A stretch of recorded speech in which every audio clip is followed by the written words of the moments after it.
खबर सबसे बड़ी बिग ब्रेकिंग न्यूज निकल कर आ रही है। इस खबर के सामने आने के साथ ही मोहम्मद यूनुस बौखला चुके हैं। बौखलाने के साथ ही मोहम्मद यूनुस ने आनन फानन में राजधानी ढाका में अपनी तीनों सेना प्रमुखों के साथ अचानक से मीटिंग बुलाई है और इसको लेकर के भारत पर बड़े एक्शन को लेकर के भी धमकी दी गई है। दरअसल भारत की तरफ से इस वक्त भारतीय सेना ने लगातार एक के बाद एक बांग्लादेश के बॉर्डर से सही हुए 3 डिवीजन को टारगेट करते हुए लगभग बांग्लादेश के 250 किलोमीटर की रेंज को निशाना बनाया है। और इस वक्त भारतीय सेना की तरफ से बांग्लादेश पर अब तक का सबसे बड़ा एक्शन लिया गया है।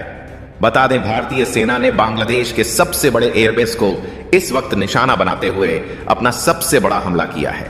बता दें, बांग्लादेश का सबसे ताकतवर एयरबेस जिसे सैदपुर एयरफील्ड कहा जाता है, और इस एयरफील्ड को बांग्लादेश पहले मिलिट्री यूज के लिए और इसके बाद बीच में सिविलियन यूज के लिए, लेकिन इस वक्त बांग्लादेश इस पर अपने मिलिट्री कैंपेन और पूरी की पूरी एयरफोर्स का जखीरा इस्तेमाल कर रहा था।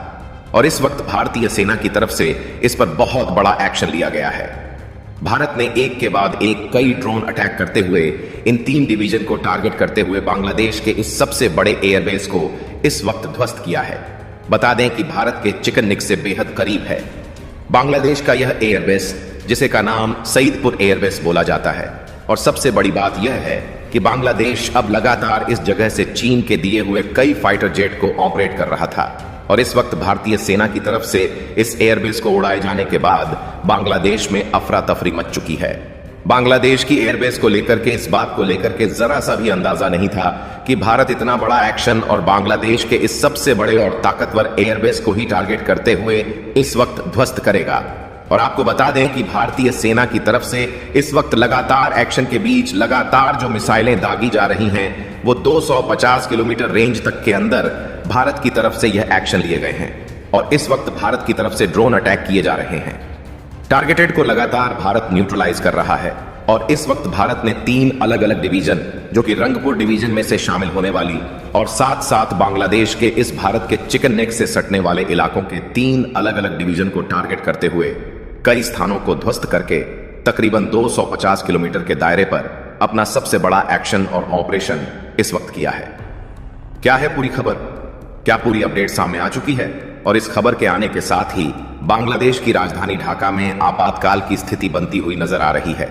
इसके बीच में बांग्लादेश के राय मोहम्मद यूनुस ने अपने आनन फानन में तीनों सेना प्रमुखों को इस वक्त बड़ी मीटिंग के लिए बुलाया है, ताकि भारत पर बड़ी कार्रवाई की तैयारी की जा सके।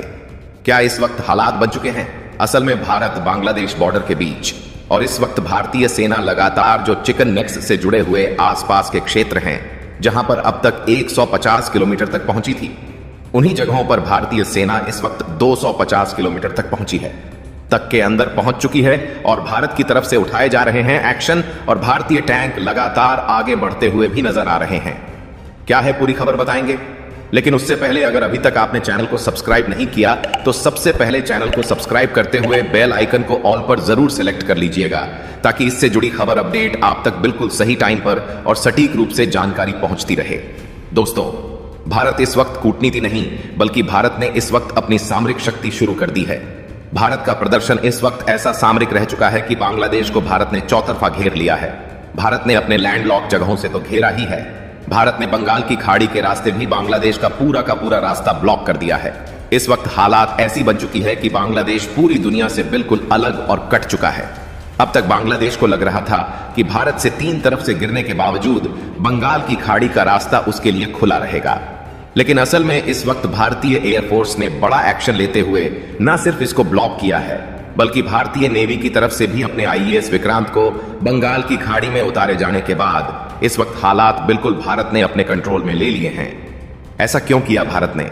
यह एक बड़ा सवाल पैदा होता है कि आखिरकार भारत ने बांग्लादेश को चौतरफा घेरा क्यों है, और इन सब के बीच में भारत को लेकर के क्या एक्शन सामने आ रहा है। दरअसल भारत ने साफ करते हुए कह दिया है कि अब बांग्लादेश के अंदर हिंदू माइनॉरिटीज को निशाना बनाए जाने वाले पूरी घटनाक्रम पर अब भारत चुपचाप मूक दर्शक बनकर के नहीं रहने वाला है। और इसीलिए भारत ने 1-2 नहीं बल्कि 3 अलग अलग डिवीजन को टारगेट किया है। बांग्लादेश के ये 3 डिवीजन भारत से लगभग 250 किलोमीटर से ज्यादा की बाउंड्री साझा करते हैं, और यह बाउंड्री डायरेक्ट बाउंड्री है भारत के साथ। यानी कि रंगपुर के अलावा यहां पर सबसे बड़ा सैदपुर एयरबेस जो सबसे बेहद करीब पहुंचता है। आपको बता दें कि यह महज 130 किलोमीटर है, दूर है भारत के चिकन नेक से, और भारत ने इस वक्त इसे ही सबसे बड़ा टारगेट बनाते हुए अपने ड्रोन अटैक से ध्वस्त किया है। लगातार भारत की तरफ से इजरायली ड्रोन्स का इस्तेमाल करते हुए इन्हें लगातार टारगेट किया जा रहा है। बता दें कि भारत की तरफ से जो इजरायली ड्रोन इस्तेमाल किए जा रहे हैं, यह बेहद ताकतवर और स्वार्म ड्रोन के रूप में जाने जाते हैं, जो न सिर्फ भारत की तरफ से पेलोड ले जाने में सक्षम है, बल्कि यह कई अलग अलग जगहों पंप बम गिराने में भी पूरे कैपेबल हैं। और इस वक्त भारत इन्हीं के इस्तेमाल से बिना हवा लगे बांग्लादेश कर बड़ी स्ट्राइक कर रहा है। और इसी बीच में भारत ने अपनी कई मिसाइल सिस्टम का भी इस्तेमाल करना शुरू कर दिया है। इस वक्त भारत अपने इस बॉर्डर से सटे हुए इलाकों में S-400 एयर डिफेंस सिस्टम को तैनात कर रखा है। साथ ही साथ आकाश एयर डिफेंस सिस्टम को भारत ने फ्रंट मोर्चे पर रखा है, यानी कि बांग्लादेश से होने वाली किसी भी गतिविधि का भारत मुंह तोड़ जवाब देने के लिए पहले से तैनात है। भारत ने साफ कहा है कि बांग्लादेश में जो हालात बने हुए हैं, उसकी वजह से भारत को 3 अलग अलग डिवीजन्स को टारगेट करना पड़ा है। दरअसल असल में यहां पर कहानी कुछ और ही पक रही थी। भारत को इस बात की भनक पहले ही लग गई थी। बता दें कि बांग्लादेश का यह सबसे अहम जो एयरबेस है, जिसके जरिए बांग्लादेश अपनी एयरफोर्स को इस एयरबेस का इस्तेमाल करता है। दरअसल आपको बता दें कि भारत के जो चिकनिक है, उससे सटा हुआ सबसे नियरवी को जो एयरबेस पड़ता है, वो रंगपुर एयरबेस पड़ता है। लेकिन बांग्लादेश को इस बात की भनक थी कि भारत जिस तरह से पाक को ऑपरेशन सिंदूर में उसके एयरबेस को ध्वस्त किया था, वैसे ही कुछ उसके साथ भी कर सकता है।